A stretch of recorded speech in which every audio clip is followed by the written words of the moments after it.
At 0647 hours on September 17, 1944, Marine Corporal Robert Keegan crouched behind a jagged coral outcrop on the western slope of Peleliu's Bloody Nose Ridge, tracking a cave entrance 380 yards away through a scope his squad called the Antique.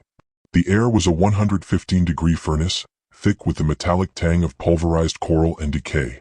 In the past 8 hours, 3 Marine lieutenants had been eliminated by single shots from an invisible enemy, paralyzing the 1st Marine Division's advance. Keegan was 24, a Montana State shooting champion with 0 combat kills. While his brothers-in-arms swore by the semi-automatic thunder of the M1 Garand, Keegan was hunting 16 elite Japanese naval snipers with a bolt-action relic they mocked as Grandpa's gun. If he failed, the battalion's leadership would be erased before nightfall. But Keegan knew what the brass didn't. In a valley of shadows, volume is just noise, precision is salvation. Before we get deep into the story, please let me know in the comments where you're watching from. Hit subscribe if you're hooked in and ready to enjoy this story, because tomorrow, I have another beautiful story to share with you and I don't want you to miss it for anything. Now let's get into the story. To understand why Keegan was perched on a mountain of razor-sharp coral with a museum piece, you have to understand the mid-war obsession with lead volume. When Keegan unkissed his modified Springfield M1903A4 at Camp Pendleton, the instructor scoffed. It was a beautiful bolt-action instrument with a polished C-stock and a 2.5x Weaver M73B1 scope. To the modern Marine it looked like a World War I leftover. His CO, Captain Haldane, was blunt. "That's a hunting rifle, Keegan. This is a meat grinder. Take a Garand or get out of the way." The military logic of 1944 was indisputable. The M1 Garand was the greatest battle implement ever devised. It gave a Marine 8 rounds of semi-automatic .30-06 firepower. By comparison, Keegan's Springfield was a dinosaur. Every shot required him to manually work the bolt, breaking his cheek weld and slowing his rate of fire to a crawl. In the chaotic, close-quarters brush of the Pacific, a bolt-action shooter was considered a dead man. But Peleliu's Umerbergal Mountain, the Bloody Nose Ridge, didn't care about firing rates. The Japanese had turned the island into a subterranean fortress. Over 500 interconnected caves allowed snipers to fire and vanish before a Garand could even find the target. Between September 15th and 17th, the 1st Marines were being systematically decapitated. 23 men were dead, specifically officers and radio operators. The Japanese weren't wasting ammo, they were performing surgery on the Marine command structure. Captain Haldane, watching his company disintegrate, realized more machine guns weren't the answer. You can't suppress a mountain. He summoned Keegan and his Japanese-American spotter, Eddie Matsumoto. Haldane looked at the bolt-action rifle and asked the question that had been the battalion joke. Can that relic actually stop the bleeding? Keegan didn't boast. He simply cited his Montana records, tight groupings at 500 yards and crosswinds. Haldane gave him one chance: clear the ridge or we pull back over the bodies of our own men. Keegan spent the night of the 16th stripping the Springfield. He cleaned the .30-06 ball ammunition, ensuring no coral dust would jam the chamber. He checked the scope mounts, knowing the 115-degree heat could expand the metal and throw his Zero off. He wasn't just a soldier, he was a mechanic of ballistics.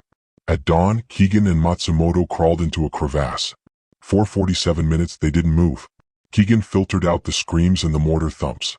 He grid the honeycomb caves through his optics. Then at 0734 he saw it, a slight shimmer of heat off a barrel, tucked deep in a dark crevice 380 yards out. The hunter had finally found a ghost. The sun rose over Peleliu on September 15, 1944, like a physical weight, pushing the mercury toward a staggering 115 degrees before the first wave even hit Orange Beach. General Rupertus had promised the men of the 1st Marine Division that the operation would be short and sharp, 3 days, maybe 4. But as Corporal Robert Keegan stepped off the LVT into knee-deep water, the air wasn't filled with the scent of a quick victory. It smelled of cordite, diesel, and the iron tang of blood. While the Marines around him clutched their M1 Garands, their fingers tracing the rugged receivers of the semi-automatic marvels that had redefined infantry warfare, Keegan held something different. He carried a Springfield M1903A4, a bolt-action rifle that looked like a ghost from the Great War. "Hey Keegan," a private barked over the roar of a mortar impact. "You plan on bayoneting the Japs? Because that museum piece ain't gonna keep up when the lead starts flying." The mockery had begun at Camp Pendleton and intensified on the transport ship. To the modern Marine, firepower was a religion. The Garand offered 8 rounds of .30-06 as fast as a man could twitch his finger. It provided the fire superiority that was the bedrock of Marine Corps doctrine. By contrast, Keegan's Springfield was a dinosaur. It held only 5 rounds. To fire it, he had to break his position, lift the steel bolt handle, and manually cycle the action. In a jungle where life was measured in seconds, the squad viewed the bolt action as a liability, a grandpa's gun that was more likely to get the shooter killed than the enemy. Keegan ignored them, his thumb absently checking the tension on his Weaver M73B1 scope. He was a son of the Montana mountains, a former state champion who had spent his youth tracking elk through timber where you only got one chance before the target vanished. His philosophy was simple: 1 perfect shot beats 8 rushed ones. He didn't want fire superiority, he wanted surgical finality. By the second day, the 3-day promise had evaporated into a nightmare of jagged coral and subterranean warfare. The 1st Marine Division found themselves grinding against the Umurbergal, a mountain of razor-sharp coral honeycombed with caves that swallowed tank shells and spat out machine gun fire. It was here, amidst the chaos, that Keegan was joined by Private Eddie Matsumoto. A Japanese-American Marine from California, Matsumoto was a language man, officially attached for prisoner interrogation. On an island where racial tension was as thick as the humidity, Matsumoto was often viewed with more suspicion than the enemy. Yet, he was the only one who didn't laugh at Keegan's rifle. He understood the value of silence and the weight of a single well-placed word, or bullet. As the heat reached 115 degrees on the morning of September 17th, the squad's laughter finally died. The Marine advance wasn't just slowing, it was being decapitated. It started with a lieutenant from Baker Company, then a radio operator from 3rd Battalion. The Japanese weren't charging with bayonets, they were waiting. Keegan watched through his optics as the realization sank into his squad. They were being hunted by something they couldn't see, and their high-volume Garands were screaming at shadows. Keegan adjusted the windage on his scope, his eyes narrowing as he looked toward the white, sun-bleached ridges of the mountain. He knew the snipers were there, watching, counting the bars on officers' collars. He just didn't realize yet that they had already begun counting him. By the morning of September 16, 1944, the tropical paradise of Peleliu had been stripped down to its skeleton, a jagged, white moonscape of coral known as the Umurbergal. To the Marines, it was simply Bloody Nose Ridge. The terrain was a vertical nightmare, honeycombed with over 300 interconnected cave positions that the Japanese 14th Division had spent months fortifying. Their strategy was as cold as the coral was hot. They didn't defend the beaches. They let the Americans advance into the valleys, then opened fire from behind using hidden tunnels that made the mountain itself seem alive with malice. The sniper crisis hit its breaking point at 0820 hours on the 16th. A first lieutenant from the 1st Marines was leading a flanking maneuver when a single shot rang out from the limestone heights. He was dead before he hit the ground. By sunset, a terrifying pattern had emerged. The enemy wasn't just shooting, they were selecting. 11 leadership casualties were recorded in a single day. Officers and NCOs were being picked off with surgical precision, followed immediately by the radio operators who tried to call for help. The psychological impact was immediate and devastating. By nightfall, officers were frantically ripping the silver bars from their collars and NCOs were smearing mud over their stripes, realizing that to show rank was to invite an instant death sentence. The battalion was paralyzed, a headless giant unable to move without being stung. At 0200 hours on September 17th, under the flickering light of a dim lantern in a command tent, Captain Andrew Akak Haldane briefed his senior NCOs. The intelligence assessment was grim. At least 16 highly trained Japanese naval snipers, marksmen far superior to the average infantryman, were operating as a coordinated network across the ridges. Between 0200 and 0800 that morning, 3 more lieutenants were killed, bringing the advance to a complete standstill. Captain Haldane, a man who would later become a legend for his grit, sent for Keegan at 0630. He didn't have time for the squad's jokes about Grandpa's gun. He stood before the 24-year-old corporal, looking at the bolt-action Springfield with the weary eyes of a commander who was losing his best men to ghosts. "I don't care about your rifle's reputation, Keegan," Haldane said, his voice a low rasp. "I care about stopping the bleeding. My officers are being hunted like animals. I need someone who can hunt back. Find them. Kill them. Or we're pulling back over the bodies of the men we've already lost." Keegan didn't hesitate, but he had one condition. "I'll do it, Captain. But I need Eddie Matsumoto. He's the only one who can read their radio chatter and tell me where they're shifting." Haldane looked at the Japanese-American private, then back at Keegan. He knew the prejudice Matsumoto faced, but he also knew the cost of failure. "He's yours," Haldane snapped. "Officially assigned. Now get to the ridge." As Keegan and Matsumoto crawled into their first overwatch position at 0647, the heat was already shimmering off the white coral. Keegan settled behind his Weaver scope, his breath slowing as he gridded the cave entrances. He knew the 16 snipers were out there watching for the next set of officer bars, but as he adjusted the parallax on his obsolete rifle, he caught a sudden, unnatural glint of glass from a cave entrance 380 yards away, a glint that wasn't looking for a lieutenant, but was pointed directly at him. At 0647 hours on September 17th, Keegan and Matsumoto wedged themselves into a narrow crevice of razor-sharp limestone, the white coral reflecting a glare that felt like it was peeling the skin from their faces. Their objective was a dark, jagged cave entrance 380 yards across a valley of death. Keegan didn't just aim, he calculated. He used the mil-dots in his Weaver scope to range the distance and watched the fine, chalky coral dust swirling in the crosswinds to estimate a 4-mile-per-hour drift.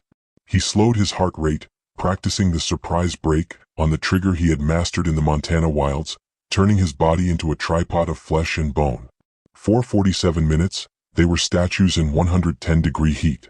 Then at 0734 the ghost appeared. A Japanese sailor, confident in his concealment, emerged into the cave's mouth to stretch. Keegan didn't hesitate. He exhaled halfway, held it, and squeezed. The Springfield M1903A4 roared, a sharp, singular crack that echoed differently than the rapid-fire ping of the Garens.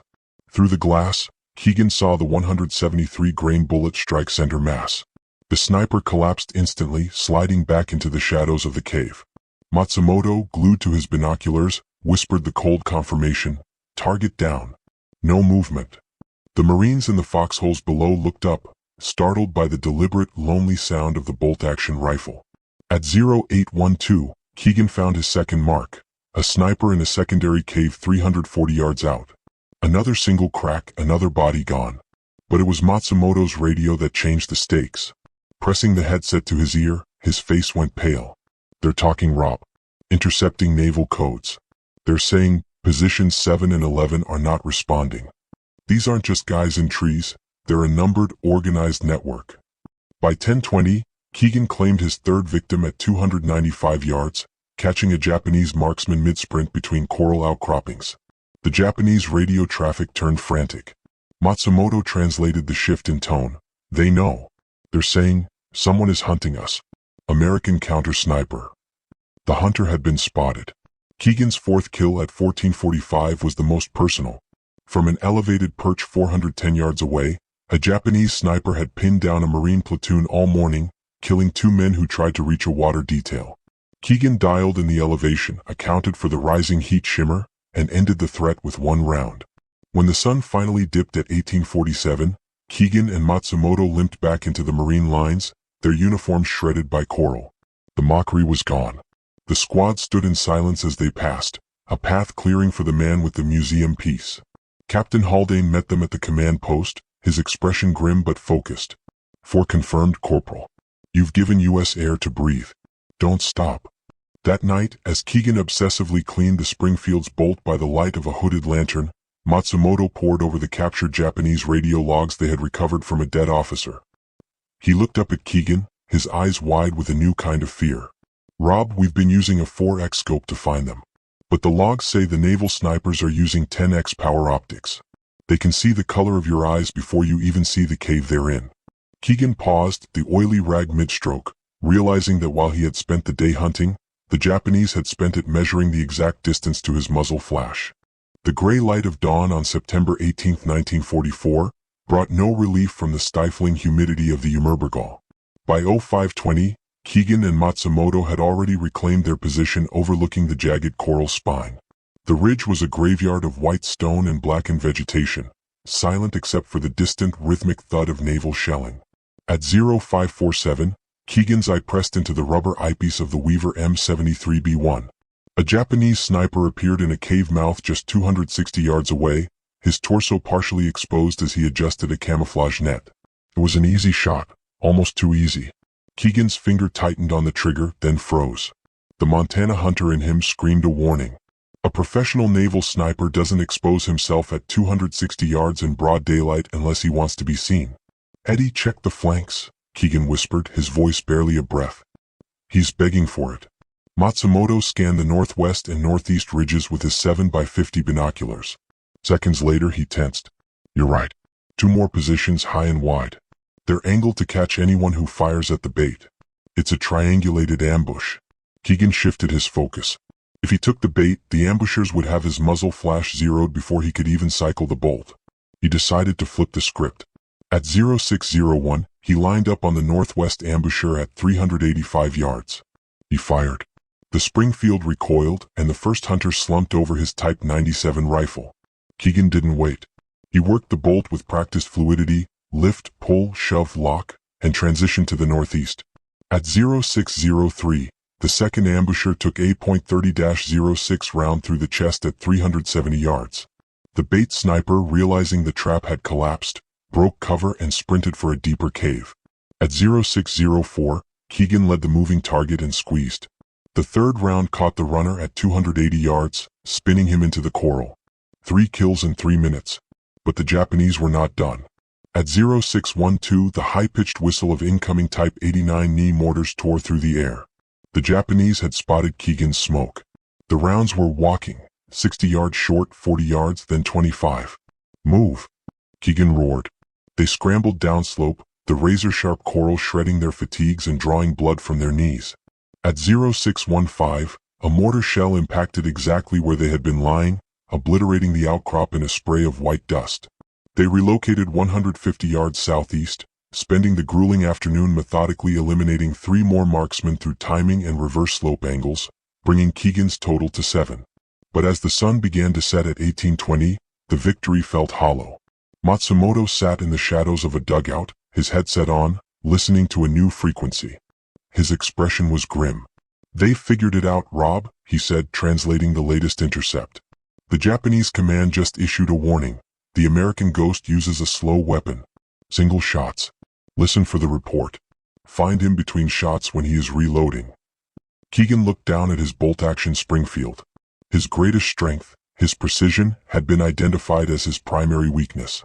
The enemy now knew he was vulnerable during the 2 seconds it took to cycle the bolt, and Matsumoto's face suggested the worst was yet to come.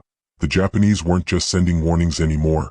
They were sending a specialized team of hunters whose only mission was to catch Keegan while his bolt was open. The dawn of September 19, 1944, arrived with a chilling discovery. At 0615 hours, while moving to a new vantage point, Matsumoto spotted a splash of color against the bleached white coral. It was a playing card, weighted down by a small stone near one of Keegan's previous kill sites. On the back, written in sharp, practiced Japanese characters, was a message. Matsumoto's face went pale as he translated, "We know you, slow shooter. We are coming." The hunt was no longer a tactical necessity, it was a personal vendetta. The Imperial Japanese Navy had put a name, or at least a rifle, to the ghost on the ridge. By 0720, the pressure of being watched didn't rattle Keegan, it sharpened him. He spotted sniper number 8 at a staggering 425 yards, a distance that tested the limits of his Weaver M73B1 scope. The air was unnaturally still, the heat shimmer not yet distorted by the noonday sun. Keegan dialed his elevation, rested his cheek against the walnut stalk, and sent a single .30-06 ball round across the valley. The Japanese marksman tumbled from his cave mouth before the report even echoed back. Marines watching through binoculars from the valley floor erupted in cheers. The nickname Grandpa's Gun died that morning, replaced by a quiet, reverent new title, Deadeye Keegan. However, the Japanese were masters of the Umurbergal's geometry. At 1015, Keegan identified a new tactical nightmare. The enemy had begun operating from reverse slopes. By positioning themselves on the backside of sharp coral ridges, they were shielded from direct American fire. To a standard rifleman they were unreachable.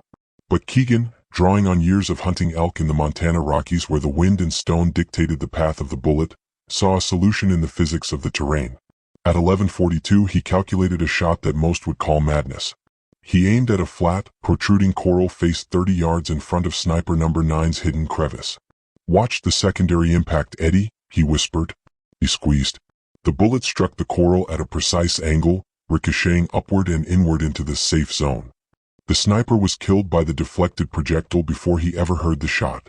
By 1520, Keegan claimed his 10th victim using the same unconventional method. Matsumoto, listening to the frantic radio chatter, looked up in disbelief. "They're panicking, Rob. They're asking, how is he shooting through the mountains?" At 1830, Captain Haldane arrived at their position. He looked at Keegan's notch tally with grim satisfaction. 10 confirmed in 3 days, Corporal. Because of you, our casualties are down 70%. But intelligence has a warning. Haldane's voice dropped. The Japanese are pulling specialist snipers from the other sectors. These aren't just sailors with rifles. They're the best they have, and they're moving into the Hill 210 sector tonight with one objective, you. Keegan's response was a slow, methodical nod as he began cleaning his bolt. "Let them come, Captain. Eddie and I will be waiting." But sleep would not come. Throughout the night, Japanese harassment fire was relentless. Shells and small arms fire aimed precisely at Keegan's suspected locations to prevent rest. During a lull, Matsumoto revealed a hidden edge. He had been keeping a detailed diary of every radio intercept, noting the timing and frequency of every sniper shift. He tapped a page in his logbook, pointing to a recurring pattern. "They rotate every 4 hours like clockwork, Rob. Except for 3 specific positions. They've been silent for 6 hours. Keegan looked at the map, realizing the specialists hadn't just arrived. They were already in place, waiting for the first light of September 20th to close the distance. By 06:30 hours on September 20th, 1944, the white ridges of the Umerbergal had become a predatory landscape. Keegan positioned himself early, his eyes scanning the coral through the Weaver scope, looking for the telltale movement of a shift change. At 0645, he caught sniper number 11 transitioning between cave positions. It was a routine shot, 315 yards center mass. The Japanese sailor dropped in the open, and for the first time in the campaign, Keegan made a rookie's mistake. He stayed in his glass for 30 seconds too long, savoring the confirmation of the kill. The Japanese were waiting for that exact hesitation. At 0647, the mountain erupted. Japanese artillery, coordinated by spotters who had been zeroed in on Keegan's sector, opened up with terrifying accuracy. The first shells impacted within 20 yards, sending shards of razor-sharp coral screaming through the air like jagged knives. Keegan and Matsumoto scrambled, sprinting downslope as the barrage walked behind them. A burst of coral shrapnel caught Matsumoto in the left arm and shoulder. They tumbled into the marine lines at 0655, breathless and bloodied. As a corpseman patched Matsumoto, Keegan looked back at the ridge, a cold realization sinking in. The Japanese had stopped defending the mountain and had started dedicating entire artillery teams to killing a single man. Captain Haldane ordered them to the rear to rest, but Keegan looked at the wounded Matsumoto and then at the ridge where his brothers were still dying. "They know we're hurt, Captain. They'll push the advantage today. I need to be back out there." Despite his protests, Keegan left a resting Matsumoto behind, returning to the jagged heights alone at 11:20. He spotted sniper number 12 at 365 yards in a new sector. Keegan took the shot and the kill was clean, but the moment the Springfield roared, 3 Japanese snipers opened fire from different directions simultaneously. Sniper number 12 had been a living sacrifice, bait used to triangulate Keegan's exact position. Bullets whipped past, shattering the coral inches from his head, the crack and thud of the Type 99 Arisaka rounds closing in. Keegan rolled backward into a narrow crevice, pinned down and unable to even peek over the ledge. For 20 minutes he was trapped. He knew the pattern. They weren't trying to hit him now. They were suppressing him, keeping his head down until the mortar crews could finish the job. Then, at 11:46, a familiar voice crackled over the proximity of the ridge. Matsumoto appeared 30 yards away, his arm in a sling and a heavy radio strapped to his back. He didn't have a rifle, but he had something better. He called in a strike from the 105mm howitzer stationed near the airfield. At 11:50, the American shells slammed into the Japanese positions, the massive concussions forcing the enemy snipers to retreat into their caves. Keegan used the cover to reach Matsumoto. "You should be in a tent, Eddie," Keegan hissed, though his relief was palpable. Matsumoto just grunted, adjusting the radio. "You're my Marine, Rob. I'm not letting you die alone up here." They returned to the lines at 18:20 for a final briefing that drained the adrenaline from the room. Intelligence reported that 3 elite Japanese naval snipers had moved into the sector specifically to protect Hill 210. They had established a perfect defensive triangle. In the afternoon alone, they had killed 6 Marines, pinning down an entire company. Haldane's order was simple and terrifying. We need Hill 210 by dawn. That means you have to break that triangle. Keegan looked at the aerial photos, calculating the angles.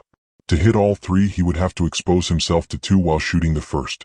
It wasn't a mission, it was a suicide pact, and the only thing faster than his bolt action was the ticking of the clock toward a morning he might not survive.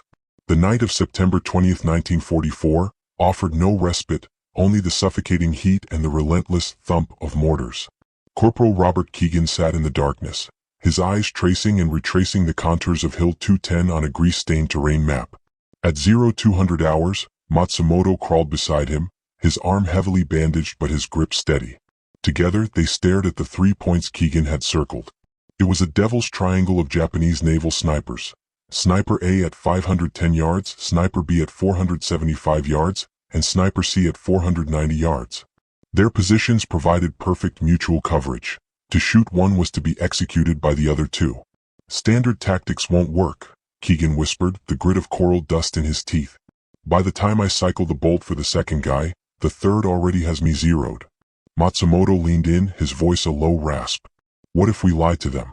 Use their own codes.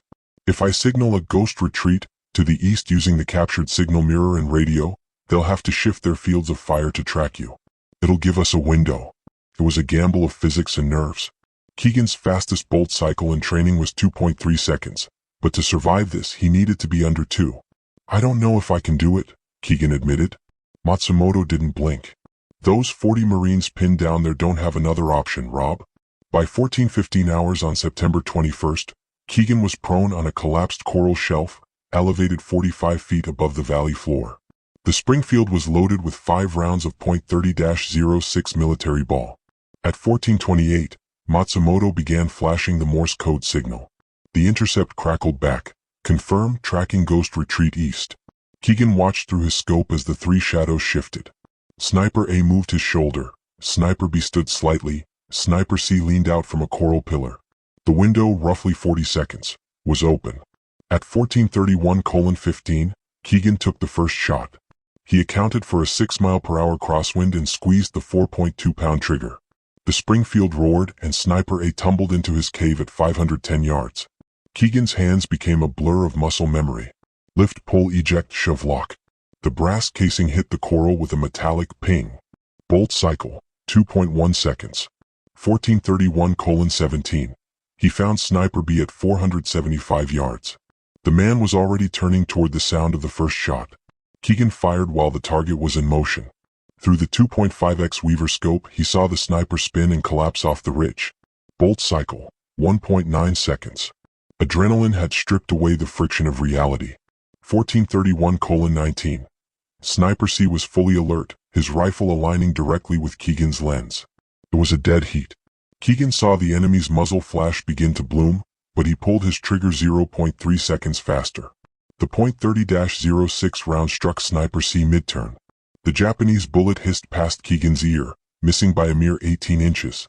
Total elapsed time, 6.8 seconds. All 3 down, Matsumoto shouted over the ringing in Keegan's ears. Rob, you just did the impossible. Below, the pinned-down Marine Company erupted into cheers, surging forward to secure Hill 210 with 0 further casualties. Captain Haldane's voice crackled over the radio, filled with rare relief. Hill 210 is clear. Move up. As Keegan began the grueling descent to confirm the kills, a cold knot formed in his stomach. He had cleared the triangle, but according to the logs, there were 16 snipers on this ridge. He had accounted for 15.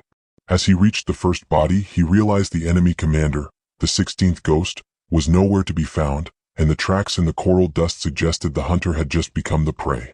At 1530 hours on September 21, 1944, Keegan and Matsumoto descended the razor-edge slopes to confirm the silence of the triangle.